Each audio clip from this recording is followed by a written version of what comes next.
பிரியமான அன்பு சகோதர சகோதரிகளே, என் ஆண்டவராக இயேசு கிறிஸ்து நாமத்தாலே நன்றிகளும் ஸ்தோத்திரங்களும் ஏறெடுக்கிறோம். இன்னைக்கு சிறப்பான ஒரு நாள், 25ஆம் நாள், 2ஆம் மாதம் 25.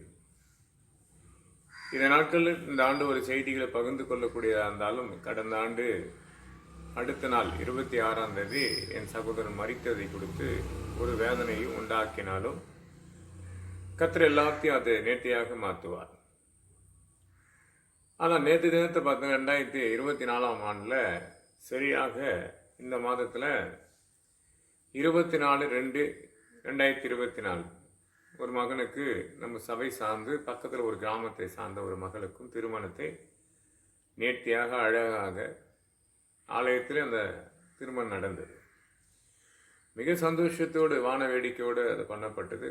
சிறியதாக பண்ணாலும் பெரிய காரியத்தை கர்த்தர் பார்க்கும்படி வைத்தாலும் அத்தனைக்கு மேலாக இந்த ஆண்டு கடந்து வந்த திருமண நாளை அவங்க என்ன பண்ண கொண்டாட கடந்து வந்தாங்க. கொண்டாடுனா ஒரு 100 பேர் வர வயசு அவங்களுக்கு ஆகாரத்தை கொடுத்து சந்தோஷப்படுத்தி கொண்டாட வரல. இந்த நாள் எனக்கு கர்த்தர் ஒரு ஆண்டு நிறைவாக கொடுத்தார் என்று சொல்லி ஆலயத்துக்குள்ளே வந்து ஜெபித்து கொண்டாங்க. ஆசீர்வாதத்தை கேட்டு ஜெபித்து கொண்டார்கள். கர்த்தர் வேறு ஒன்று கொடுத்தார். இந்த நாட்களில் கர்ப்பத்தின் கனியம் கொடுத்தார்.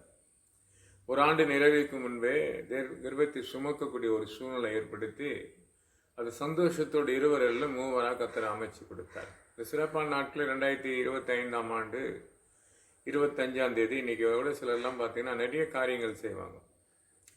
சில ஆண்டுகளுக்கு முன்பாக, அதாவது 1991ஆம் ஆண்டில்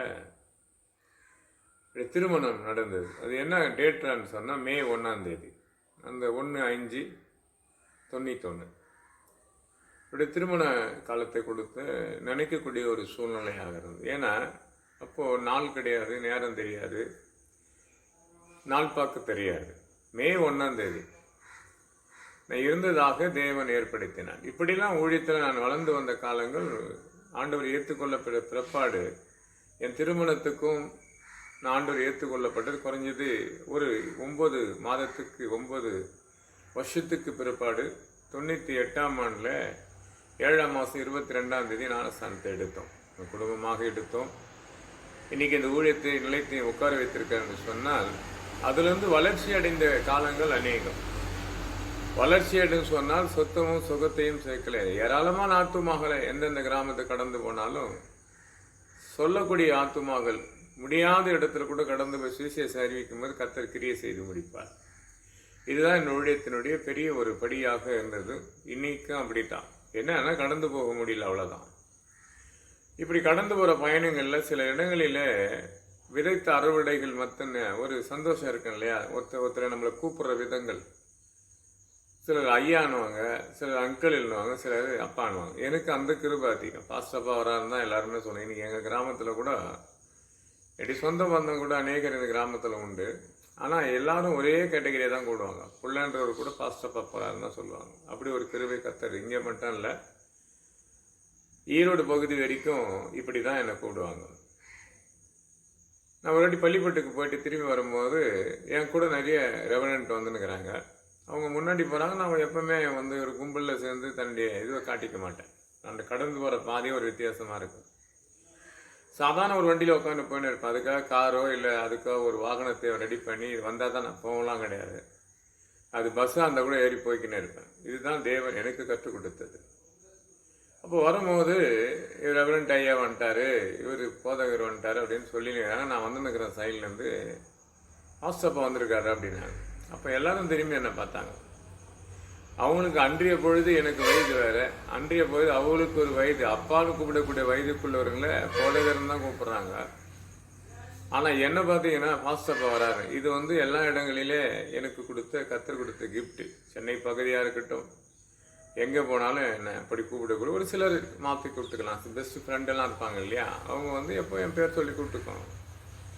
ஆனால் ஆண்டவருடைய வேலைன்றது ஒரு வித்தியாசமானது. உன் ஜனத்துக்கு என் ஜனத்துக்கு வித்தியாசம் உண்டு என்று வேதம் சொல்லும்.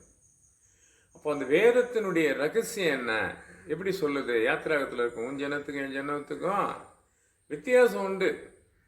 அப்போ அந்த வித்தியாசத்தை காட்டு தான் ஆண்டவர் காட்டுவார். தேவன் அழைக்கப்பட்டார் என்று சொன்னால் அது சிறந்ததாக சிறப்பாக இருக்கும். நான் ஒரு சில விஷயங்களில் வந்து இந்த அப்பான்ற ஆயத்தமான மனுஷர்கள் அநேகர் இருக்காங்க இல்லையா. இப்போ நான் பார்த்தீங்கன்னா திருவள்ளூர் மாவட்டத்தில் ஒரு சிலர்லாம் சந்திக்க நான் கடந்து போவது உண்டு. ஒரு சிலர் எதுக்காக நம்மளிடத்துல பங்கெடுத்து கொள்ளுகிறாருன்னு எனக்கு தெரியாது. எனக்கு என்னடான்னா, ஒரு உதவி செய்ய என்று சொன்னால் அந்த உதவிக்குரிய கேட்குறவங்களுக்கும் சரி சொல்கிறவங்களுக்கும் சரி எனக்குரியவர்களாக இருந்தால் உடனடியாக அதை தெரிவிப்பேன். இதை எல்லாரும் அது ஒரு காரியமாக யோசித்தேன். ஒரு காலகட்டாயத்தில் அவங்க பேசுகிற விதங்கள் பார்க்கும்போது இது தவறுதானே என்று ஒதுங்கிட்டேன். ஒதுக்கப்பட்டதுன்னு சொன்னால் ஊழியத்தில் கிடையாது, பேசுகிற வார்த்தைகள்லேருந்து கொஞ்சம் கொஞ்சமாக நான் புரிந்து கொள்ளக்கூடிய ஒரு சூழ்நிலை இருந்தது. அப்போது நேற்று தினத்தில் ஒரு காரியம் நடக்குது. அப்போ ஒரு பேசுகிற விதத்தை பார்க்கப்படும் போது நாம் அவங்கள என்ன பண்ணுறோம், மன கடினப்படுத்துவதை போல் இருக்கும். ஒருவேளை பேசக்கூடிய ரெண்டு மனிதரும் நல்லா தெரிஞ்சவங்க தான், ரெண்டு பேரும் பேசிக்கொள்ளலாம். ஆனால் என்னை கூர்ந்து என்னை என் மூலியமாக மறுபடியும் பேச வைக்குவது ஏதோ ஒரு சுயநலம் அங்கே இருக்குதுன்றது அறிந்து கொண்டேன்.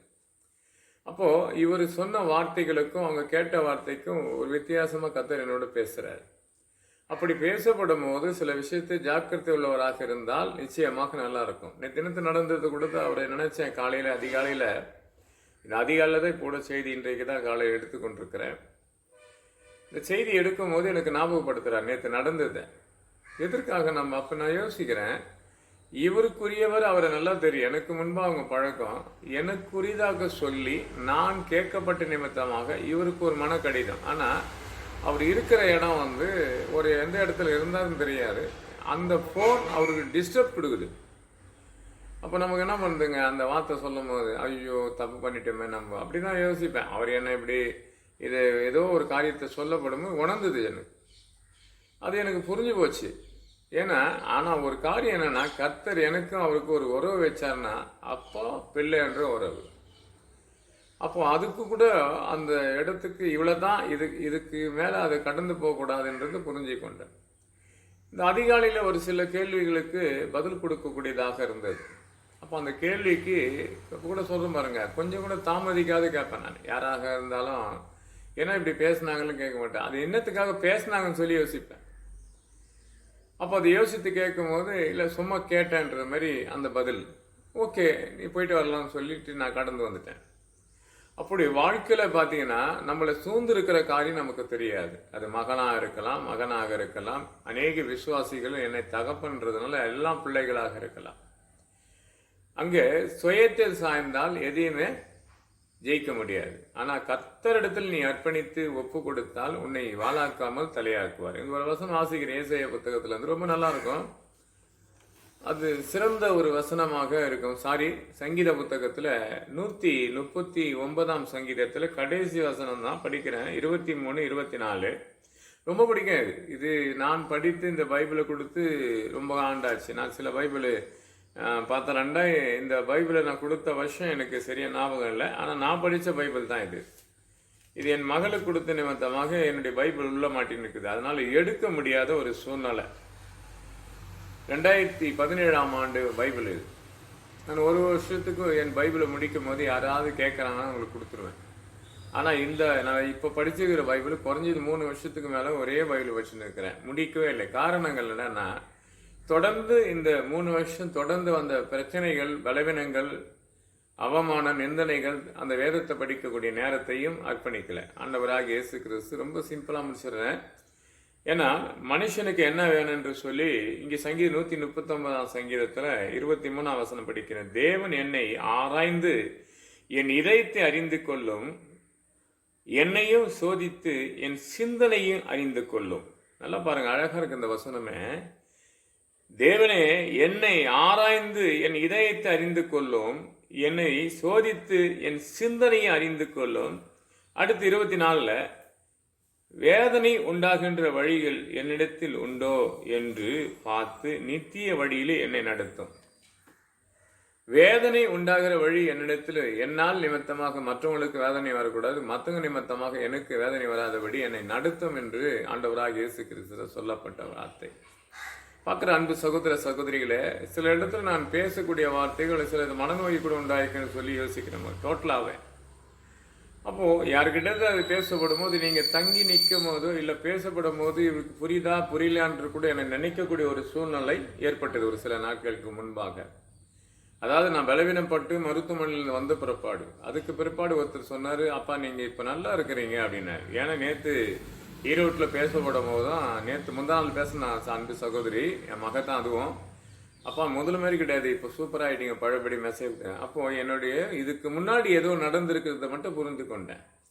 ஆனால் இப்போ ஒரு சில இடத்துல நம்ம கேட்குற கேள்விக்கு சரியான பதில் வருதா கேட்டால் அது கிடையாது, அது வேற. அப்போ தான் ஆண்டவர்கிட்ட சொல்கிறேன், வேதனைக்கு உண்டாகின்ற வழி என்னிடத்தில் உண்டோ என்று பார்த்து நித்திய வழியில் என்னை நடத்தும். வேற யாரும் நடத்த முடியாதுங்க.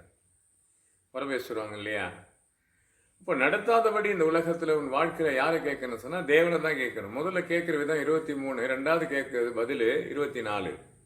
அப்போ தேவனே என்னை ஆராய்ந்து என் இதயத்தை அறிந்து கொள்ளும், என்னை சோதித்து என் சிந்தனைகளை அறிந்து கொள்ளும், வேதனைக்கு உண்டாகின்ற வழி என்னிடத்தில் உண்டோ என்று பார்த்து நித்திய வழியில என்னை நடத்தும். என்ன நிமித்தமாக வேதனை உண்டாகிற யாராவது ஏற்பட்டிருந்தால் டெலிபோன் மூலியமாவோ இல்லை சில ஆலோசனை கொடுக்க போதோ நீங்கள் ஃபர்ஸ்ட் நாளாக பேசும்போது சில கடிந்து பேசிக்கொள்ளுவோம் சிலர்கிட்ட, அது மனவேதனையே உண்டாகும் அவங்களுக்கு. ஏன்னா நீங்கள் கேட்குற கேள்விக்கு எனக்கு சரியாக பதில் கொடுத்தால்தான் நான் அதை பேச முடியும், அறிய முடியும். அப்போ வேதனைக்கு உண்டாகிற வழியை என் வாயிலிருந்து புறப்பட வாய்ப்புகள் எனக்கு இல்லைன்னு யோசிப்பேன். ஆனால் கேட்குற உனக்கு அப்படி உண்டானால் நிச்சயமா கர்த்தர் இனி வர நாட்களில் அப்படி பேசக்கூடிய வழியை ஏற்படுத்த மாட்டார். அதை தான் இங்கே சொல்றாரு, வேதனைக்கு உண்டான வழி. அப்போ ஆண்டவர் நமக்கு சில காரியங்கள் சரியாக திட்டமாக சொல்லி கொடுப்பார்.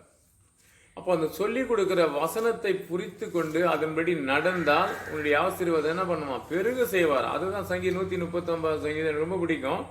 ஏன்னா தூரத்தினின்று, அதுதான் இருக்கிற தூரத்தின நினைவுகள் அறிந்த தேவன், என்ன பேசுறேன் என்ன செய்யறேன் என்று அறிந்த தேவன். ஆனா முடிக்கும் போது அழகா இருக்கவன், தேவனே என்னை ஆராய்ந்து என் இதயத்தை அறிந்து கொள்ளும், என்னை சோதித்து என் சிந்தனை அறிந்து கொள்ளும்.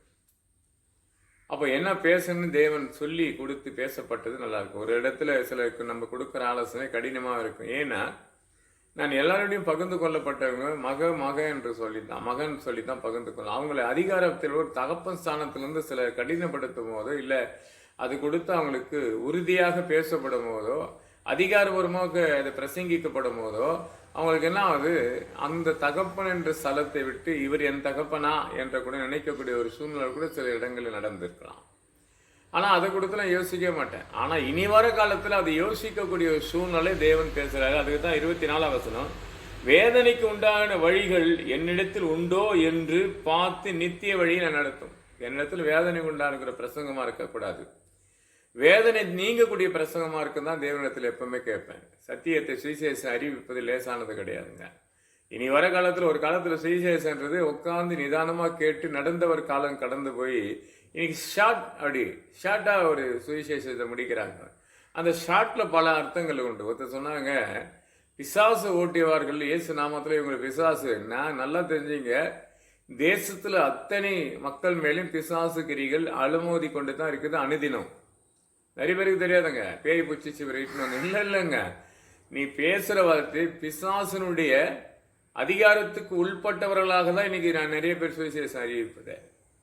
ஏன்னா இன்னைக்கு இருக்கிற எத்தனையோ வாலிபர்களும் வாலிப சந்திக்கிறோம், பிசாசு அவங்களை அடிமைப்படுத்தி என்ன பண்ணிருக்கு, அநேக காரியத்தில் அவங்களை புறம்பா தள்ளி கொண்டிருக்குது, அறியாது கொண்டிருக்கிறாங்க. இப்படிப்பட்ட ஜாதி பிசாசு, இப்படிப்பட்ட அநேக வாலிபர்களும் குடும்பங்களிலும் பிசாசு உள்ள நுழைந்து பண்ணான், பல குடும்பத்தை நாசப்படுத்தி கொண்டுறான். நினைச்சு கொள்ளுங்க, இவர் பிசாசு பூச்சி, இந்த அம்மாவுக்கு பிசாசு பூச்சின்னா சபை கொண்டு வந்து விடுதலை ஆக்குறாரு கத்தர் என்று. அது கூட இப்போ மனுஷன் சொல்றது கிடையாது. நான் ஜெபித்தங்க, அவர் விடுதலையாட்டார். நீ ஜெபிக்க உனக்கு உண்டு, விடுதலையாக்க கத்தருக்கு மட்டும்தான் உண்டு. நல்லா தெரிந்து கொள்ளுங்க. அது போதகராக கூட இருக்கலாம். இனி வர காலத்தில் நீங்க பண்ற ஜெபம், கொஞ்ச நாள் முழங்கால் போட்டு ஜெபிக்கிற ஜெபங்கள் கத்தர் கேட்கணும். அனைத்து பிசாசுக்கு அடிமைப்பட்ட ஜனங்கள் ஒவ்வொரு விஷயத்திலே, பணமா இருக்கலாம், பொங்கலா இருக்கலாம், கல்வியா இருக்கலாம், மேன்மையாக இருக்கலாம், பெருமை இருக்கலாம், ஏதோ ஒரு விஷயத்தில் அடிமைப்பட்டிருப்பான். அந்த அடிமைத்தனத்திலிருந்து மக்களை விட்டு விலகணும் என்று ஆண்டவராக இயேசு கிறிஸ்துவில் வேண்டிக் கொள்கிறேன்.